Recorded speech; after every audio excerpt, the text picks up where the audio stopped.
আমরা নির্দ্বিধায় দৃঢ়চিত্তে স্পষ্ট করে বলতে পারি আমরা বরাবরই সংবাদপত্রের স্বাধীনতার পক্ষে ছিলাম, আছি এবং ভবিষ্যতে থাকবো। সে গভর্নমেন্টে থাকি আর না থাকি, যেখানেই থাকি, এই ব্যাপারে আপনাদেরকে আমরা নিশ্চয়তা দিতে পারি।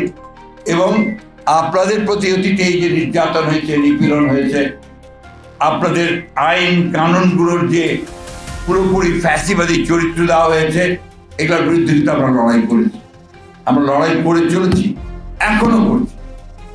এবং খুব স্পষ্ট ভাষায়, দৃঢ় ভাষায় আবার বলতে চাই, আমরা কখনোই অন্যায়ভাবে অন্যের মতকে চাপিয়ে দেওয়া যে ব্যাপারটা আছে, সেটাকে আমরা সমর্থন করব না।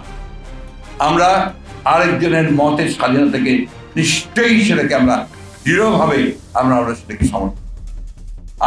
আমি তার সাথে একটি নাও করতে পারি, করি না হয়, সেটাকে আমি আপন করার চেষ্টা করি।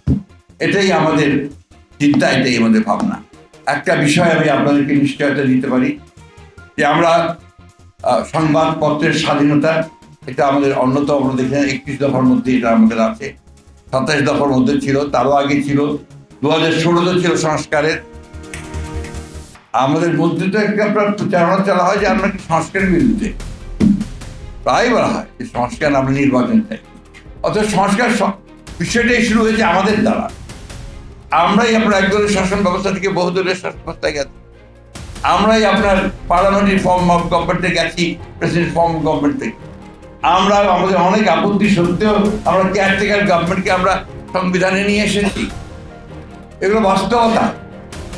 ওই বাস্তবতা থেকে অযথা আমাদেরকে আবার আপনার প্রশ্নবিদ্ধ করে অন্য পথে দেখানোর চেষ্টা করা, এটার পেছনে কিছু রাজনৈতিক উদ্দেশ্য থাকতে পারে। তবে আমরা আপনাকে নিশ্চিত করতে পারি যে আমরা সংবাদপত্রের স্বাধীনতায় বিশ্বাস করি, শুধু নয়, এটা আমাদের বিশ্বাস, আস্থা, এবং এটাকে আমরা যদি কখনো আমরা সুযোগ পাই সরকারিভাবে, সেখানেও আমরা এটাকে এস্টাবলিশ করবো, না পেরে বিরোধী থাকলে সেখানেও আমরা এস্টাবলিশ করার জন্য লড়াই সংগ্রাম আমাদের চালিয়ে যাবো।